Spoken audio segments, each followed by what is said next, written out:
Nah, I mean, what's good, everybody? It's your boy Melanated Tarzan, and I'm coming at you with another Sun series, and this one's gonna be SS Virgo. So stick with me. Virgo's an Earth sign. Well, first, let me ask the question I'm asking. What is Virgo? Virgo is an Earth sign, right? They're mutable, and the ruling planet is Mercury. Shoot, that's an handful right there. Mercury. Let's see. Virgo can be a very sociable person. They can fit into, like I said, like fit a lot of social groups. They can be a very charismatic person. They can be from here to there, but at the same time they can be also quiet. They can be a person that doesn't want to fit in every social group, even though he or she knows that they can fit in it. Um, let's see. A Virgo likes to be precise about everything. They like precision. They like, in a way, they can be OCD, you could say, but they want to make sure everything is perfect. So if they're doing homework, they're gonna double check it, triple check it, quadruple check it, make sure it's perfect, make sure nothing's wrong. If they're trying to if they're a barber, they're trying to cut someone's hair, they're gonna make sure everything's spick and span. If they're trying to clean up, everything's gotta be perfect.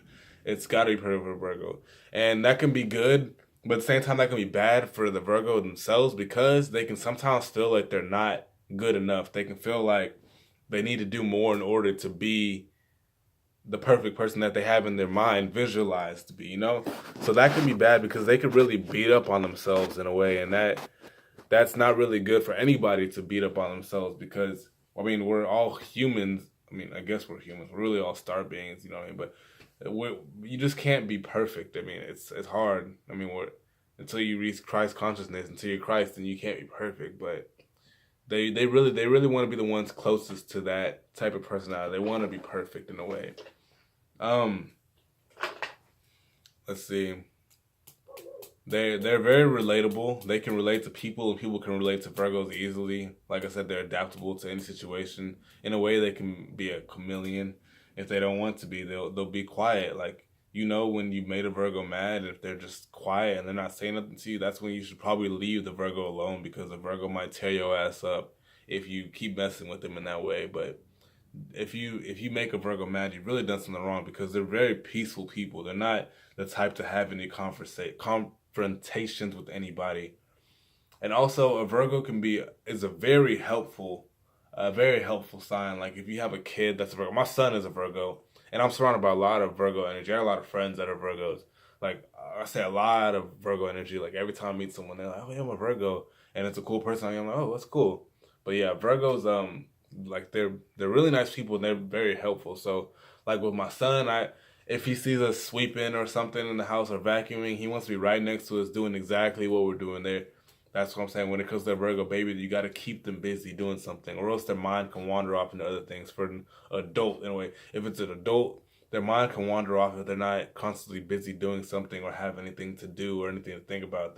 That could be bad because too much time on their hands not doing anything or not having anything to do can lead to a dark place. No, I'm not gonna say dark like dark is bad because dark and light are almost one and the same. Like light comes from dark, dark comes from light. But let's just say they could be in a bad state of mind if they have too much time to think about things. Just because they'll start thinking and be like, oh, I didn't do this or I didn't do this good enough or I'm not doing this for this person.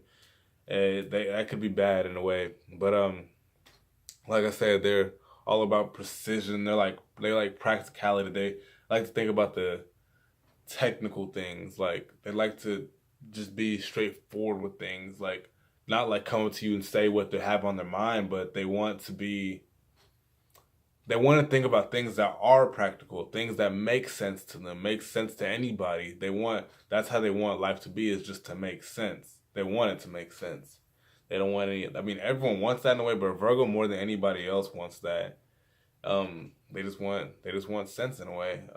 Let's see, what else about a Virgo? A Virgo,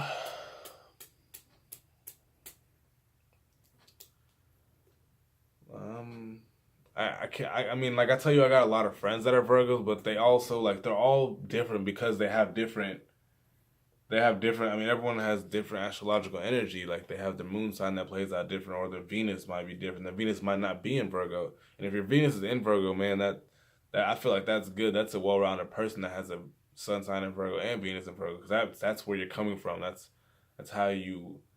That's how you feel about things. If you have a Venus in Virgo, you're just a great person overall. Like really, you can't really find flaws in the person if you see that they're a Virgo. If they have a rising sign that's a Virgo, that's that might be a reason why Virgos keep coming into my life is because my rising sign is Virgo. I'm a Sun Cancer cusp in Leo, rising Virgo, and moon sign is in Taurus. So I do come across a lot of Virgos in my life, and usually I'm really good friends with them. But my battery is running low, and that's okay because I have nothing else to say about Virgos. They're well-rounded people in a way. Like all the Virgos I've met, I can't really say anything bad about a Virgo I've met. All the Virgos have been awesome. So you just rode the SS Virgo, and if you don't know anything about any of your astrological energies, any of your signs, you need to go to Google or just type it on your search bar. Just type in natal chart or birth chart. I use Cafe Astrology because that was the first one that popped up whenever I first used it. Type in the time you're born, the place you're born, whether you're male and female. You don't have to do that, but it doesn't really matter. And it'll tell you everything. It'll pull up a chart. It'll tell you your sun sign, your moon sign, your Mercury, your Venus. It'll go all the way to Pluto and tell you your ascendant, your rising, north node. It'll tell you all that. And if you don't know anything about that, just stay with me. Stick to my channel. Go at the bottom and subscribe. That way, whenever I upload a new video, you'll know about it because I'm starting from the beginning with every sign, and I'm gonna go through it to the end.